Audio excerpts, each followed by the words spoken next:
Ассалаумағалейкум қазақ елі, каналға қош келдіңіздер.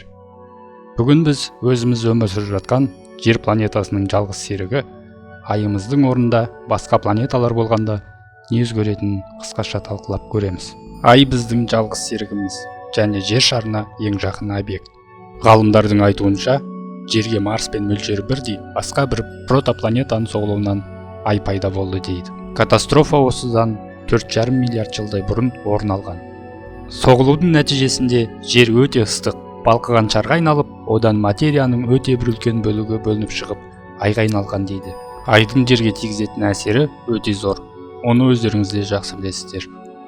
Айдың ықпалымен жер бетіндегі барлық өзен көлдер, жалпы айтқанда гидросфера қабаты қозғалысқа келеді. Айдың көлемі жердің көлемінің 1/4 құрайды. Ал бұл өз кезегінде күн жүйесіндегі басқа серіктермен салыстырғанда көлемі жағынан ай 5-ші орында. Ал енді көз алдыңызға елестетіп көрейік. Егер айдың орнында күн жүйесіндегі бірінші планетамыз Меркурий болғанда не өзгеруші еді? Меркурийдің сыртқы пейзажы метеорлардың ізінен қалған кратерлерден құралған айдың пейзажына өте ұқсас. Меркурийдің көлемі жер көлемінің 5/2-сін құрайды, яғни айдан аздап үлкендеу. Сол үшін жердегі түн әлде қайта жарығырақ болушы еді. Толқындардың келуі мен қайтуы күшейе түсетінін байқаймыз. Бұл өз кезегінде жердің өміріне айтарлықтай әсер ететіні анық. Жердің ландшафты өзгереді. Онымен бірге оның тұрғындары, адамзат баласы, жан-жануарлар, жәндіктердің де өмір сүру дағдысын өзгертер еді. Енді айдың орнында шолпан болғанда не өзгеруші еді? Шолпан ол күн системасындағы, яғни күн жүйесіндегі ең жарық планета. Оның массасы мен көлемі жердікімен бірдей болған соң, жердің негізі деп атайды. Сіздер Аполлон экспедициясының айға барғанын білетін боласыздар. Сол экспедиция кезінде оларға жер шары айдың бетінен өте үлкен болып көрінген болатын. Міне, бізге де дәл солай шолпанымыз үлкен болып көрінуші еді. Түн мезгілі өте жарық болушы еді. Себебі біріншіден шолпан ол айға қарағанда 6 есе көп жарықты шағылыстырады. Екіншіден, ол айға қарағанда 16 есе үлкен аумақты алар еді. Бірақ та шолпан жердің серігінде айналмас еді. Себебі жоғарыда айтып өткендей, оның массасы мен көлемі жердікімен пара-пар, яғни бірдей. Мүмкін бұл екеуінің ортақ жеке массалық орталығы болып, сол массалық орталықтан бір-бірінің жанында айналып жүрер еді. Ал егер шолпанның жылдамдығы айдың жылдамдығымен бірдей болса, онда ол көп ұзамай инерция, тартылыс күші, гравитация және тағы басқа күштердің әсерінен жерге соғылушы еді. Ары қарай кеттік. 4-ші планетамыз Марс. Егер айдың орнында Марс болса, көкжиекте оның қызғылт түсінен бірден байқап қоюшы еді. Марстың көлемі айдың көлемінен 2 есе үлкен.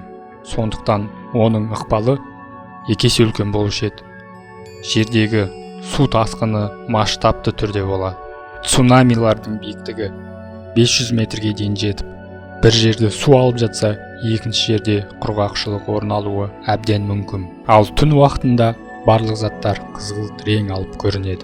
Осы кезде, егер сізде телескоп болса, Марстағы Олимп тауларын жақыннан көре аласыз. Олимп таулары күн жүйесіндегі ең биік тау. Біздің жер бетіндегі ең биік шың Джомолунгма болса, биіктігі 8848 метр. Ал Олимп таулары 25 000 метрден асады. Егер айымыздың орнында газды гигант Юпитер болса ше, онда жер планетасы планета деген атақтан бірден айырылушы еді. Себебі Юпитер жердің серігі емес, жер Юпитердің серігі болып қалады. Юпитер күн жүйесіндегі ең үлкен планета. Оның массасы жердің массасынан 318 есе үлкен. Ал күн жүйесіндегі қалған планеталардың бәрін қоссақ, бәрібір Юпитердің салмағына жете алмайды. Юпитердің салмағы бүкіл планеталардың салмағынан 2,5 есе артық. Айдың орнында Юпитер болса, жерден өте әдемі көрініс көретін едік. Юпитердің жолақтары қызыл, қоңыр, ақ, сары, сұр түсті бүкіл аспанды жауып тұрар еді. Юпитердің гравитациясы өте үлкен. Сол гравитацияның әсерінен жер бетінде жер сілкінісі, вулкандар атқылау, цунамилардың басталуына алып келуші еді. Жердің қыртысы мен мантиясын өзіне тартып, жер шарын бөлшектеп жіберетін еді. Гравитацияның әсері сонша күшті, жерді біресе 90 метрге дейін қысып, біресе 90 метрге дейін созушы еді. Өкінішке орай, жердің жылдамдығы Юпитердің орбитасында қалу жылдамдығының 10% ғана құрайды. Сол үшін бір тәулік уақыт өтпей жатып, жер шары Юпитерге құлаушы еді. Ал енді Айдың орнына Сатурнды қойсақ, планета біздің серігімізден 35 есе үлкен. Сары түсті сфера аспанның 18 градусын алып жатыр еді. Ал атақты Сатурн сақиналары көкжиектен көкжиекке созылады. Сатурн жерден әлде қайда үлкен болған соң, жер шары оның серігіне автоматты түрде айналушы еді. Жоғарыда айтқандай, жердің айналу жылдамдығы төмен болғандықтан, бірнеше тәуліктен соң жер Сатурнға құлайды. Планетаның атмосферасына жетер жолда жер шары сақиналарға жолығушы еді. Олар ұсақ метеориттерден, астероидтардан және бір-біріне соғылысқан серіктерінің қалдығынан тұрады. Сатурнның қазіргі серіктерін айта кетсек, олардың саны 53. Уран және Нептун. Бұларды мұзды гигант деп атайды.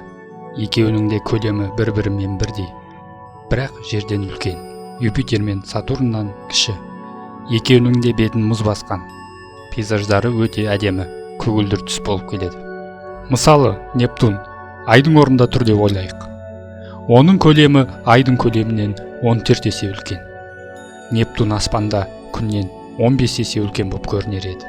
Және жиі күн тұтылуын байқаушы едік. Күн тұтылған кезде жер бетінде тас қараңғы батып, 1,5 сағаттай уақыт тұрушы еді. Нептунның массасы жердің массасынан 17 есе үлкен, яғни гравитациялық өрісі жердікінен әлде қайда көбірек. Сол үшін жеріміз тағы да серік болып қалады. Жер Нептунды алыс қашықтықтан айналар еді. Нептунның ең үлкен серігі ол Тритон. Жердің осы Тритонмен соғылу ықтималдығы жоғарылай түседі. Жақсы, жер шары ешқайсысымен соғылыспай аман қалды дейік. Онда бәрібір жерде қазірге қарағанда су толқындары 1000 есеге күшейеді. Гравитациялық күш жерді бөлшектеп жібермесе де, жер бетін қатты қыздырады. Сөйтіп, жер шарымызда сейсмикалық белсенділік басталып, тағы да вулкандар атқылай бастайды. Ағайын, ойымызды қорытындылай келе, серігіміз Айдың орнында басқа планеталар болмағанына, мейірімді жаратушымызға алғысымыз шексіз. Егер ролик ұнаса, лүпіл басыңыз. Кездескенше.